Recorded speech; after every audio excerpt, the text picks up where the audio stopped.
નમસ્કાર મિત્રો, યુક્રેન અને રશિયા યુદ્ધને લઈ લિલિયાના ખ્યાતનામ જ્યોતિષ આચાર્ય જયપ્રકાશ માઠકની મોટી આગાહી સામે આવી છે.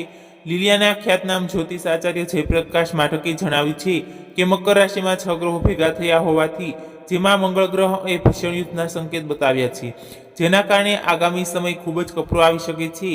તેમણે જણાવ્યું હતું કે ચાઇના 2 ભાગમાં વહેંચાશે અને તેનો એક ભાગ જાપાનમાં આવશે. એટલું જ નહીં, તેમણે પાકિસ્તાનના પણ 2 ટુકડા થવાની વાત કરી છે. જ્યોતિષાચાર્ય જયપ્રકાશ માઠકે વધુમાં જણાવ્યું છે કે દુનિયામાં કેટલાક મહાસત્તા દેશો અસ્તિત્વમાં આવશે, જેમાં ભારત અખંડ ભારત બનશે. ભારતનો વિસ્તાર વધશે. એટલું જ નહીં, તેમણે છેલ્લે અણુયુદ્ધ થવાની પણ આગાહી કરી છે. તમને જણાવી દઈએ કે લિલિયાના ખ્યાતનામ જ્યોતિષ આચાર્ય જયપ્રકાશ માઠક ભારતના ગરુડી ગીતાના આધારે કેટલીક સચોટ આગાહીઓ કરી છે. અમેરિકામાં 9/11 હુમલાની ભવિષ્યવાણી માટે સૌથી પ્રસિદ્ધ ફકીર બાબા વેંગાએ રશિયાના રાષ્ટ્રપતિ વ્લાદિમીર પુતિનના ઉદયની પણ ભવિષ્યવાણી કરી હતી. રશિયાના પશ્ચિમ સાથે મુકાબલો કરવા અને યુક્રેનમાં સૈન્ય આક્રમણ શરૂ કરવાની સાથે પુતિન વિશે અંધ ફકીર બાબા વેંગાની ભવિષ્યવાણી સોશિયલ મીડિયા પર વાયરલ થઈ રહી છે.